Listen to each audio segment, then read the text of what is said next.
저는 박영자입니다. 올해 73살입니다. 50년간 재봉사로 일하며 아들을 키웠습니다. 남편이 세상을 떠나고 혼자 아들을 대학까지 보냈습니다.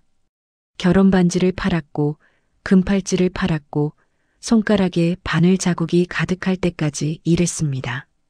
그런데 그날 아들이 트럭을 끌고 왔습니다.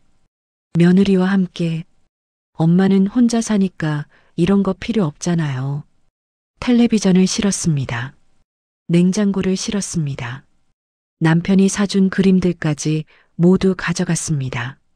저는 빈 집에 남았습니다. 냉장고가 없어 매일 시장에 가야 했습니다. 텔레비전이 없어 밤이 길고 외로웠습니다. 벽에는 그림이 있던 자리만 사각형으로 남았습니다. 50년 희생의 대가가 이것이었습니까? 하지만 제가 몰랐던 것이 있었습니다. 며느리가 왜 그래야 했는지, 아들이 무슨 일을 겪고 있었는지, 그리고 50년 전 제 이름을 부르던 사람이 아직도 저를 찾고 있었다는 것을. 잠깐 구독, 좋아요, 알림 설정까지 해주시면 매일 새로운 이야기를 만나보실 수 있습니다. 이 이야기는 끝까지 봐야만 진실을 알 수 있습니다. 지금 바로 시작합니다. 저는 박영자입니다. 올해 73살입니다. 서울 강서구 화곡동에서 혼자 살고 있습니다. 작은 아파트입니다. 23평짜리입니다. 남편 기철이와 함께 산 지 30년이 된 집입니다. 남편은 28년 전에 세상을 떠났습니다. 공장에서 일하다 사고를 당했습니다. 그때 아들 민수는 고등학교 1학년이었습니다. 겨우 15살이었습니다. 저는 그날 밤 아들을 꼭 안았습니다. 민수야, 엄마가 있어. 엄마가 너를 지킬게. 아들은 제 품에서 울었습니다. 다음 날부터 저는 재봉사로 일하기 시작했습니다. 동네 옷수선집에서 하루 10시간씩 일했습니다. 집에 와서도 밤늦게까지 옷을 손질했습니다. 손가락에 바늘 자국이 생겼습니다. 피가 났지만 멈추지 않았습니다. 민수를 위해서였습니다. 아들만은 제대로 키워야 했습니다. 민수는 공부를 잘했습니다.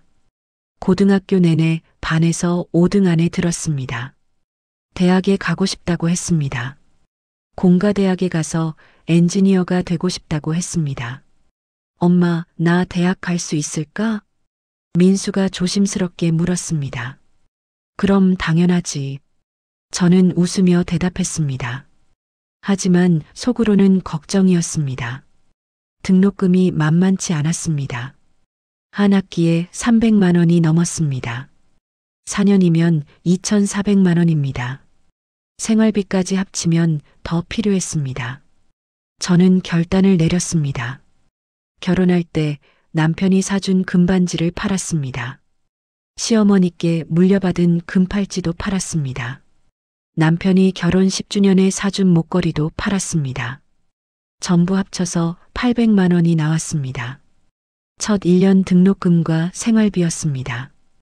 민수는 합격했습니다. 서울에 있는 공가대학이었습니다. 저는 기뻤습니다. 아들이 꿈을 이루는 모습을 보는 것만으로 행복했습니다. 대학 4년 동안 저는 더 열심히 일했습니다. 새벽 6시에 일어나 옷수선집으로 갔습니다. 밤 10시에 집에 돌아왔습니다. 집에서도 새벽 2시까지 바느질을 했습니다. 손가락이 굽었습니다. 허리가 아팠습니다. 눈이 침침해졌습니다.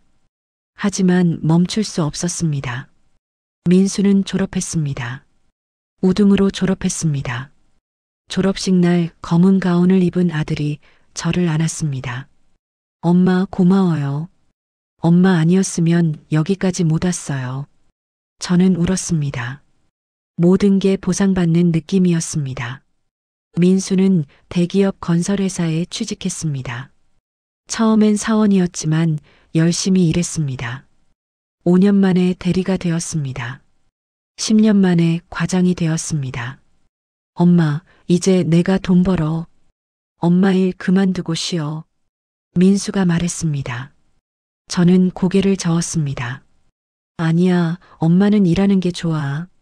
손에서 바늘 놓으면 심심할 것 같아. 사실은 민수에게 부담 주기 싫었습니다. 아들도 이제 결혼해야 할 나이였습니다. 돈이 필요할 때였습니다. 민수는 36살에 결혼했습니다. 신부는 김수진이었습니다. 패션 회사에서 마케팅 일을 한다고 했습니다. 키가 크고 날씬했습니다. 화장을 진하게 하고 명품 가방을 들고 있었습니다. 처음 만난 날이 기억납니다. 민수가 수진을 데리고 우리 집에 왔습니다. 엄마, 소개할 사람이 있어. 민수의 목소리가 들떠 있었습니다. 문을 열자 수진이 서 있었습니다. 하이힐을 신고 있었습니다. 분홍색 원피스를 입고 있었습니다. 어머님, 처음 뵙겠습니다. 수진이 인사했습니다. 목소리는 공손했습니다. 하지만 눈빛이 차가웠습니다. 우리 집을 둘러보는 시선이 불편했습니다. 어서 와요. 앉아요. 저는 웃으며 말했습니다. 수진은 소파에 앉았습니다. 가방을 무릎 위에 올려놓았습니다. 샤넬 가방이었습니다. 저도 백화점에서 본 적 있습니다. 500만 원쯤 하는 가방이었습니다. 차 드릴게요. 저는 부엌으로 갔습니다. 커피를 끓이면서 거실 소리가 들렸습니다. 오빠, 여기 진짜 오래됐다. 수진의 목소리였습니다. 응, 우리 엄마 여기서 30년 사셨어. 민수가 대답했습니다. 리모델링은 안 하셨네. 벽지도 낡았고. 수진이 말했습니다. 저는 가슴이 철렁했습니다. 우리 집이 초라하게 보였나 봅니다. 커피를 가지고 나갔습니다. 수진은 핸드폰을 보고 있었습니다. 커피 나왔어요. 많이 드세요. 감사합니다. 수진이 받았습니다. 한 모금 마시더니 컵을 내려놓았습니다. 어머님은 여기서 혼자 사세요? 수진이 물었습니다. 응, 혼자 살아. 남편이 일찍 세상을 떠나서. 그러시군요. 수진이 고개를 끄덕였습니다. 이 집은 몇 평이에요? 수진이 또 물었습니다. 23평이야. 저는 대답했습니다. 지금 시세가 얼마쯤 되죠? 수진의 질문이 이어졌습니다. 저는 당황했습니다. 처음 만난 자리에서 집값을 묻다니요. 글쎄, 잘 모르겠는데 3억 5천만 원쯤 된다고 들었어. 수진의 눈이 반짝였습니다. 민수가 수진을 쳐다봤습니다. 뭔가 신호를 보내는 것 같았습니다. 어머님, 혼자 쓰시기엔 좀 크시겠어요. 수진이 웃으며 말했습니다. 저는 뭐라고 대답해야 할지 몰랐습니다. 그날 이후 민수와 수진은 자주 오지 않았습니다. 명절에만 잠깐 들렀다 갔습니다. 전화도 뜸했습니다. 저는 외로웠지만 참았습니다. 아들도 이제 자기 가정이 있으니까요. 그렇게 3년이 지났습니다. 어느 봄날이었습니다. 민수에게서 전화가 왔습니다. 엄마. 민수의 목소리가 무거웠습니다. 왜, 무슨 일이야? 저는 걱정이 되었습니다. 엄마, 우리 집 텔레비전 좀 빌려줄 수 있어? 우리 거 고장났거든. 그래, 그럼. 저는 흔쾌히 대답했습니다. 고마워, 엄마. 이번 주말에 가져갈게. 전화를 끊고 나서 이상한 느낌이 들었습니다. 민수는 회사에서 월급을 600만 원 받습니다. 텔레비전 하나 살 수 없을까요? 하지만 아들이 달라는데 뭐라고 하겠습니까? 토요일 오후였습니다. 초인종이 울렸습니다. 문을 열자 민수가 서 있었습니다. 뒤에 트럭이 한 대 서 있었습니다. 수진도 함께 왔습니다. 엄마, 우리 왔어. 민수가 웃었습니다. 어서 와. 텔레비전 가져갈 거지? 응. 민수가 대답했습니다. 민수와 트럭 기사가 거실로 들어왔습니다. 텔레비전을 들어 올렸습니다. 조심해. 저는 말했습니다. 텔레비전을 트럭에 싣고 있었습니다. 수진이 집안을 둘러보고 있었습니다. 어머님, 수진이 저를 불렀습니다. 왜? 저는 고개를 돌렸습니다. 냉장고도 좀 가져가도 될까요? 수진이 물었습니다. 냉장고? 저는 깜짝 놀랐습니다.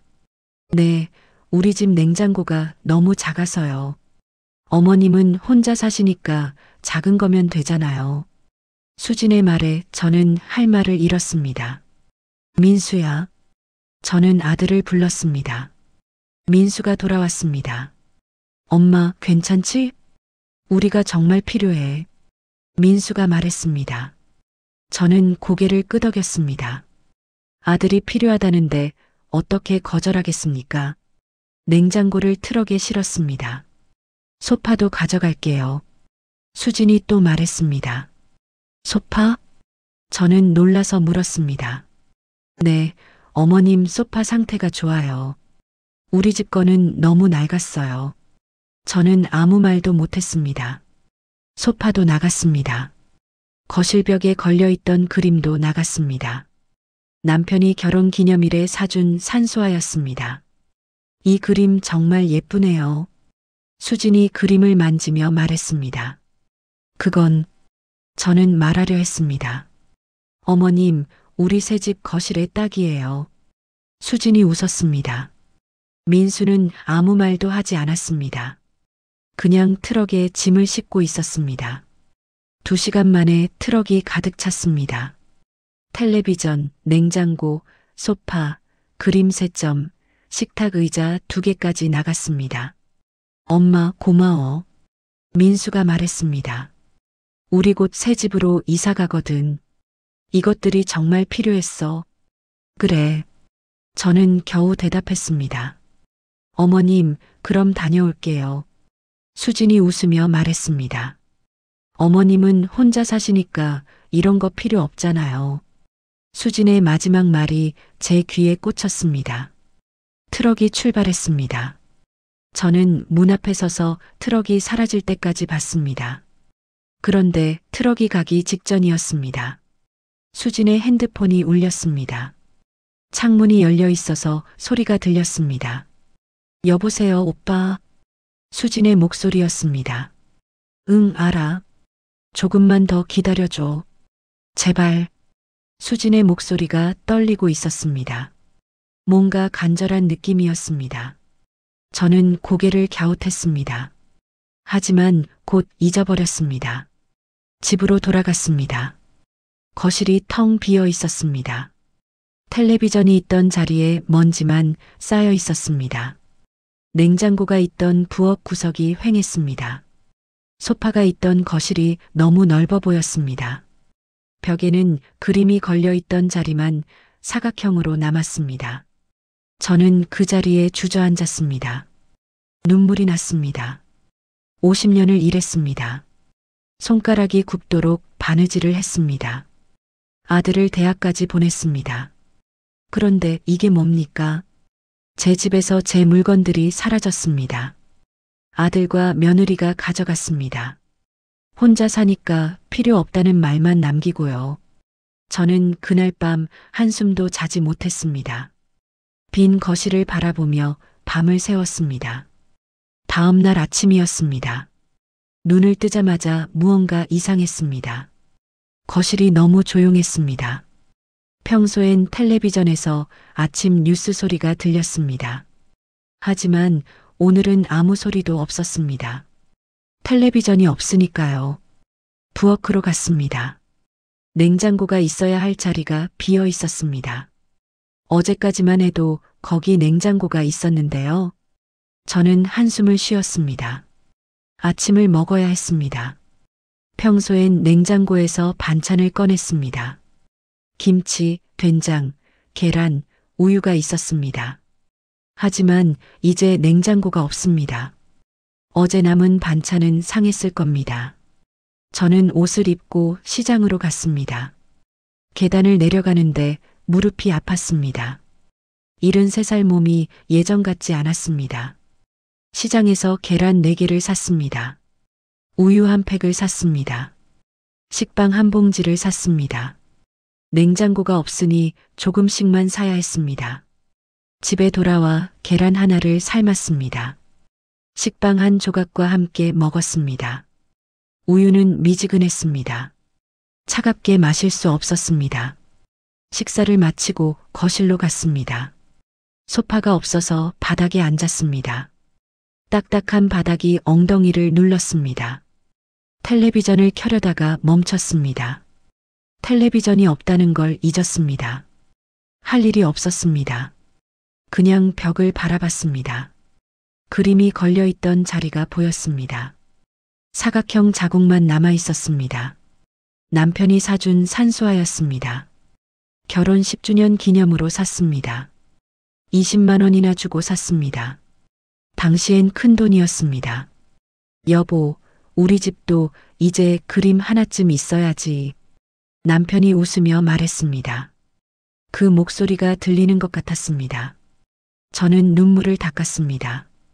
울면 안 됩니다. 이미 일어난 일입니다. 오후가 되었습니다. 배가 고팠습니다. 하지만 냉장고에 반찬이 없었습니다. 다시 시장에 갔습니다. 김밥 한 줄을 샀습니다. 3,500원이었습니다. 예전엔 집에서 만들어 먹었습니다. 냉장고에 재료가 있었으니까요. 이제는 매번 사 먹어야 합니다. 김밥을 먹으며 계산을 했습니다. 하루 3끼를 사 먹으면 얼마나 들까요? 아침 3,000원, 점심 5,000원, 저녁 7,000원. 하루에 1만 5천 원입니다. 한 달이면 45만 원입니다. 연금이 150만 원입니다. 관리비가 15만 원입니다. 전기세, 수도세, 가스비가 10만 원입니다. 식비 45만 원을 빼면 80만 원이 남습니다. 병원비, 옷가, 기타 비용을 생각하면 빠듯했습니다.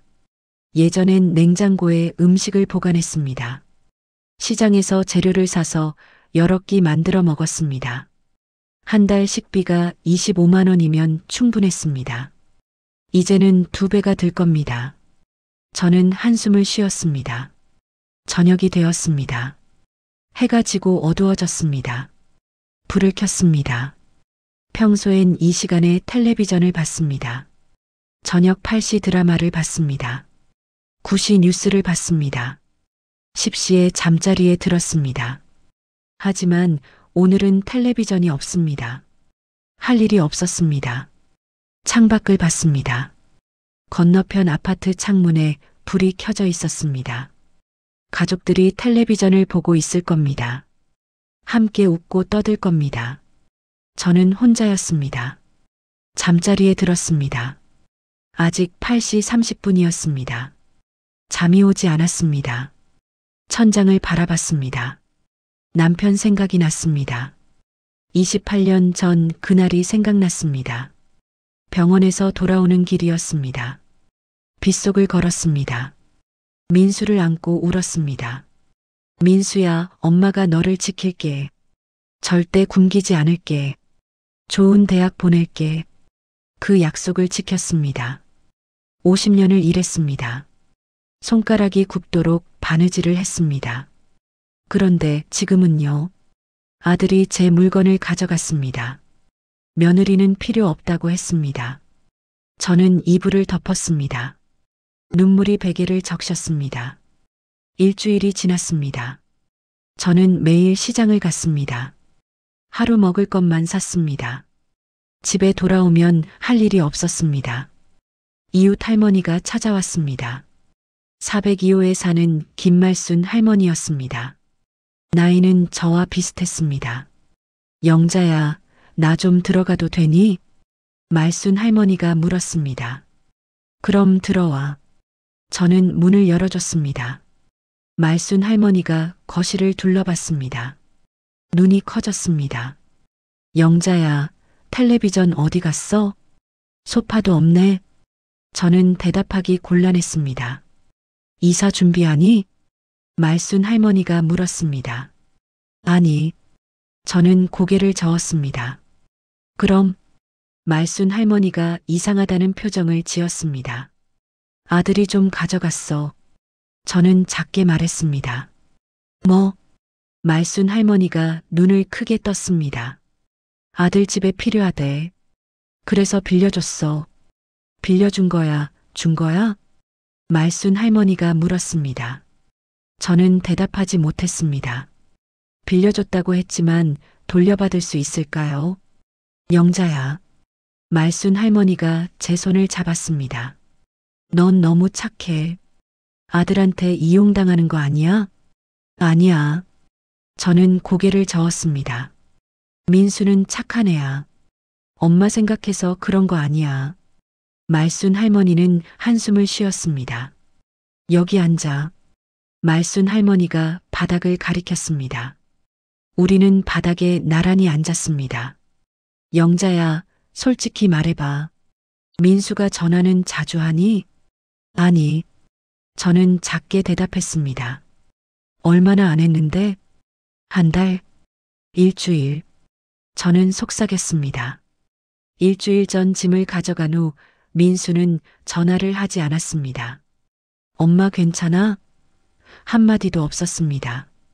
그것 봐. 말순 할머니가 말했습니다. 자식이 부모한테 그러면 안 되는 거야. 내가 얼마나 고생했는데. 저는 눈물이 났습니다. 울지 마. 말순 할머니가 제 등을 두드렸습니다. 내가 저녁 해줄게.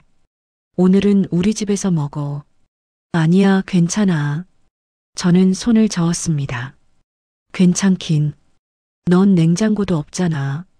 매일 뭘 먹고 사니? 말순 할머니의 말에 저는 더 울었습니다.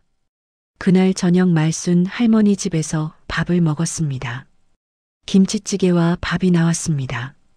제가 해먹던 맛이었습니다. 맛있어. 저는 말했습니다. 많이 먹어. 말순 할머니가 밥을 더 퍼줬습니다.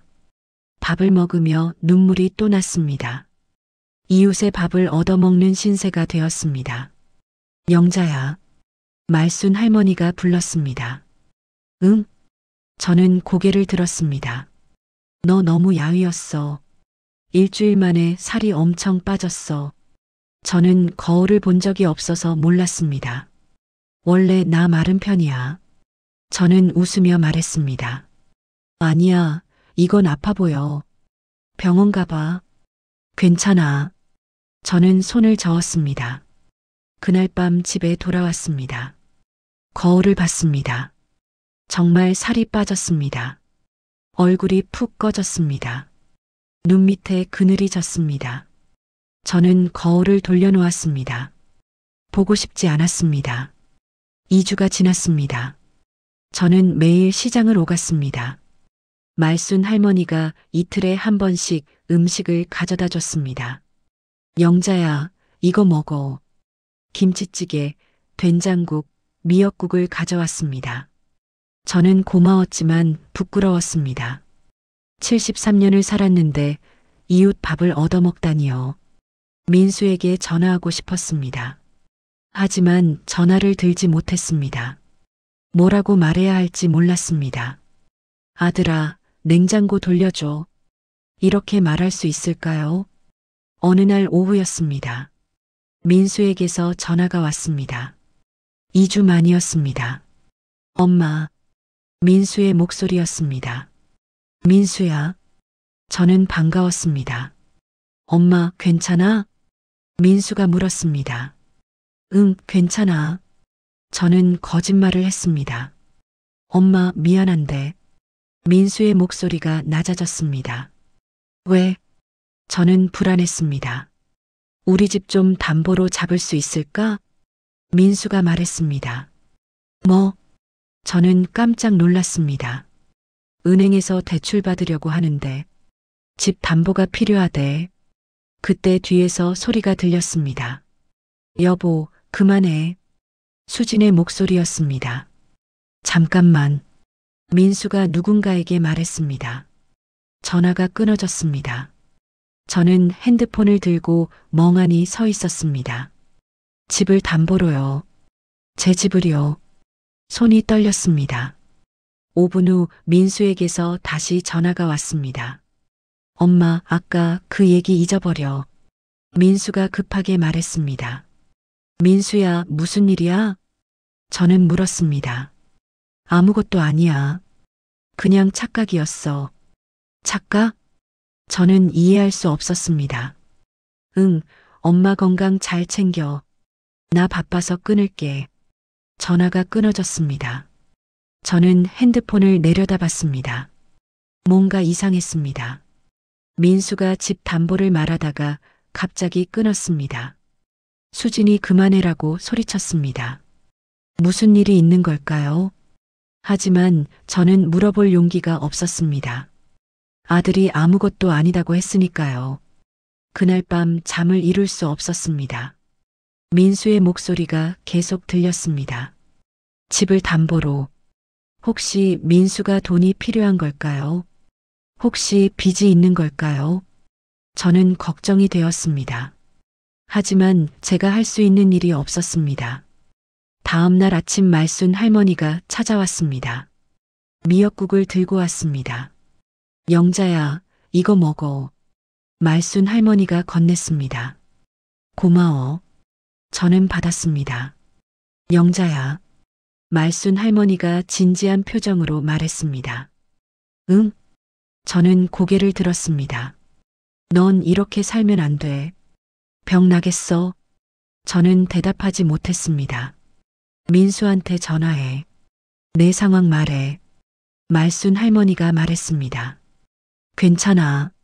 저는 고개를 저었습니다. 괜찮긴 뭐가 괜찮아.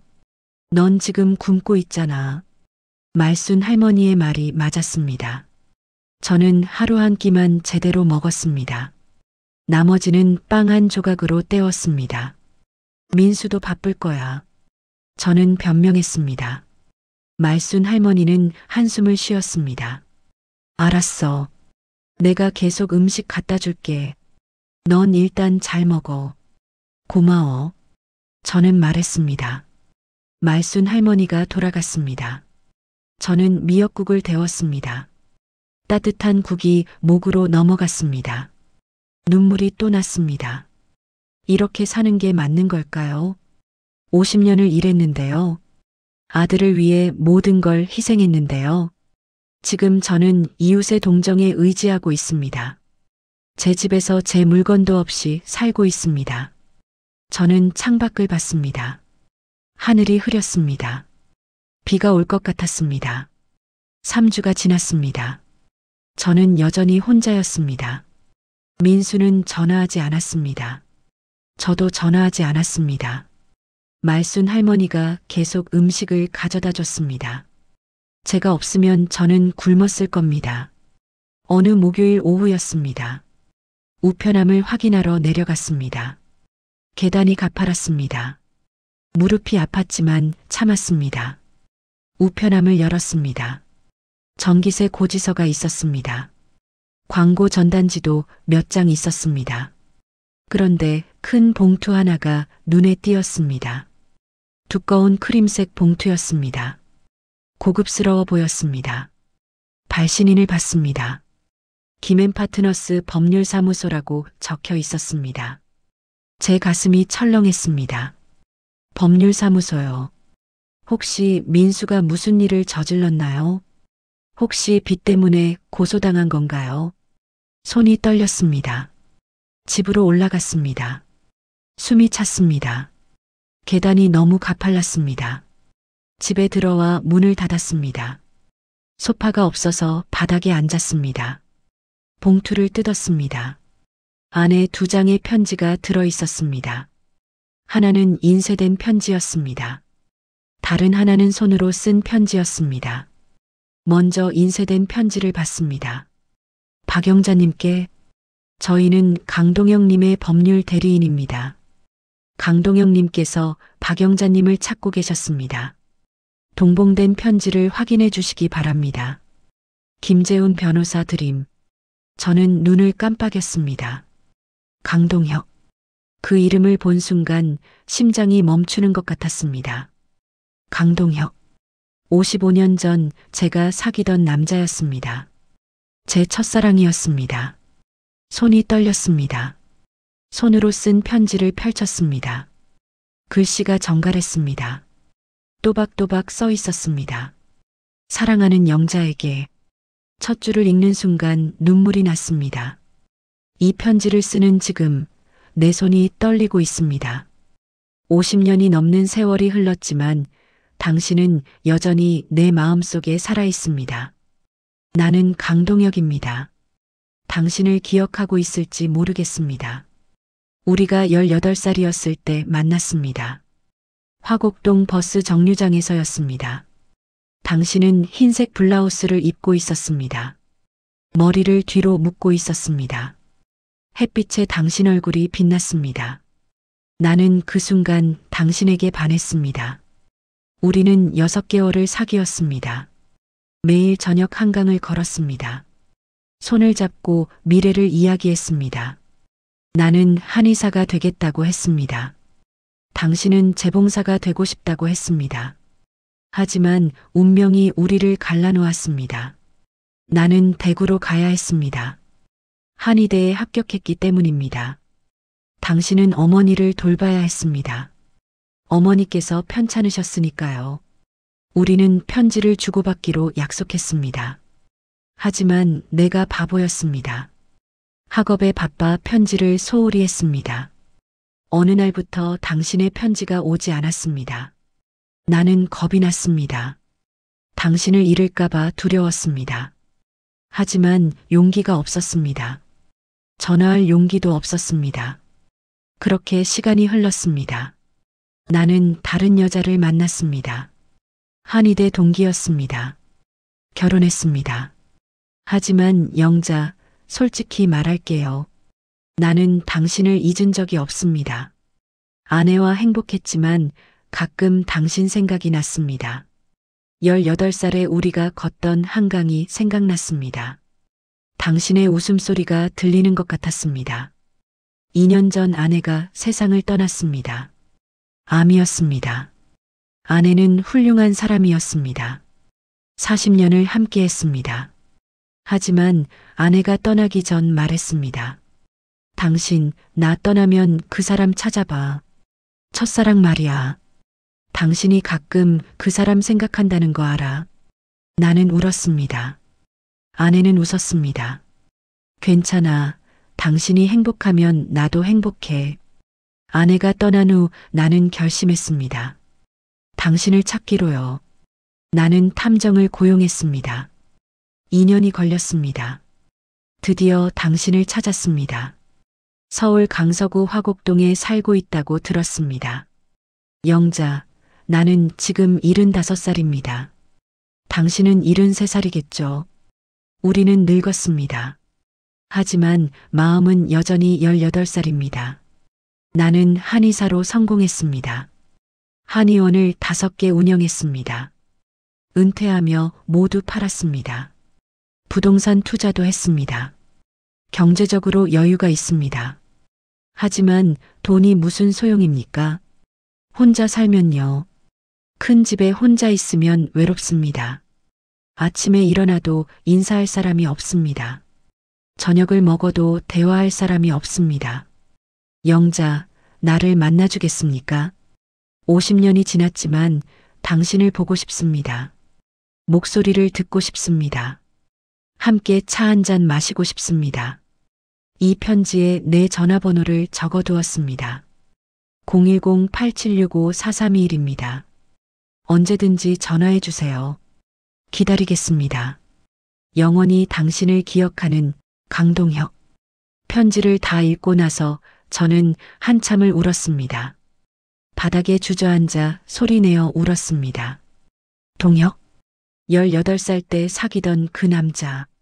한강을 걸으며 손을 잡았던 그 사람. 영자야, 나 한의사 되면 너랑 결혼할 거야 라고 했던 그 목소리. 모두 기억났습니다. 55년 전 일인데도 생생했습니다. 저는 동혁을 사랑했습니다. 진심으로 사랑했습니다. 하지만 운명이 우리를 갈라놓았습니다. 동혁은 대구로 갔습니다. 저는 서울에 남았습니다. 어머니가 편찮으셨으니까요. 처음엔 편지를 주고받았습니다. 하지만 동혁의 편지가 뜸해졌습니다. 2개월에 한 번, 3개월에 한 번. 그러다 끊어졌습니다. 저는 슬펐습니다. 하지만 이해했습니다. 동혁은 바쁠 겁니다. 한의대 공부가 어렵다고 들었습니다. 1년 후 소식을 들었습니다. 동혁이 다른 여자와 사귄다는 소식이었습니다. 같은 한의대 학생이라고 했습니다. 저는 울었습니다. 하지만 어쩔 수 없었습니다. 이미 끝난 일이었습니다. 3년 후 저는 다른 남자를 만났습니다. 제 남편 박기철이었습니다. 착한 사람이었습니다. 공장에서 일했습니다. 결혼했습니다. 아들을 낳았습니다. 행복했습니다. 하지만 가끔 동혁 생각이 났습니다. 18살의 그 여름이 생각났습니다. 한강에서 걷던 저녁이 생각났습니다. 그런데 지금 동혁이 저를 찾았습니다. 2년 동안 탐정을 고용해서요. 저는 편지를 다시 읽었습니다. 나를 만나주겠습니까? 동혁의 글씨가 떨려 있었습니다. 제 손도 떨렸습니다. 만나야 할까요? 55년 만에요. 저는 거울을 봤습니다. 73살의 제 얼굴이 보였습니다. 주름이 가득했습니다. 머리는 새하얗습니다. 살이 빠져볼이 꺼졌습니다. 18살 때의 영자가 아닙니다. 동혁이 저를 보면 실망할까요? 저는 편지를 접었습니다. 서랍에 넣었습니다. 하지만 머릿속에서 동혁의 말이 떠나지 않았습니다. 혼자 살면 외롭습니다. 당신을 보고 싶습니다. 그날 밤 잠을 이룰 수 없었습니다. 동혁의 편지가 계속 생각났습니다. 전화번호가 생각났습니다. 010-8765-4321 새벽 3시였습니다. 저는 일어나 편지를 다시 꺼냈습니다. 한 글자 한 글자 읽었습니다. 동혁의 심장이 느껴졌습니다. 다음 날 아침 말순 할머니가 찾아왔습니다. 두부 한 모를 들고 왔습니다. 영자야, 이거 먹어. 말순 할머니가 건넸습니다. 고마워. 저는 받았습니다. 영자야, 무슨 일 있어? 말순 할머니가 물었습니다. 왜? 저는 깜짝 놀랐습니다. 표정이 이상해. 뭔가 고민 있는 것 같아. 저는 망설였습니다. 말해야 할까요? 말순아. 저는 조심스럽게 불렀습니다. 응? 말순 할머니가 앉았습니다. 나한테 편지가 왔어. 저는 말했습니다. 무슨 편지? 말순 할머니가 물었습니다. 첫사랑한테서. 저는 작게 말했습니다. 뭐? 말순 할머니가 눈을 크게 떴습니다. 55년 전에 사귀던 남자야. 나를 찾았대. 진짜? 말순 할머니가 놀랐습니다. 저는 편지를 꺼냈습니다. 말순 할머니에게 보여줬습니다. 말순 할머니가 편지를 읽었습니다. 눈이 점점 커졌습니다. 영자야. 말순 할머니가 편지를 내려놓았습니다. 응? 저는 고개를 들었습니다. 이거 대박이야. 말순 할머니가 웃었습니다. 뭐가? 저는 이해하지 못했습니다. 이 남자 진심이야. 55년 동안 너를 기억했다고.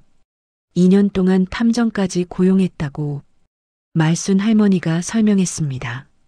그래도 저는 머뭇거렸습니다. 그래도 뭐? 말순 할머니가 물었습니다. 나 이제 늙었잖아.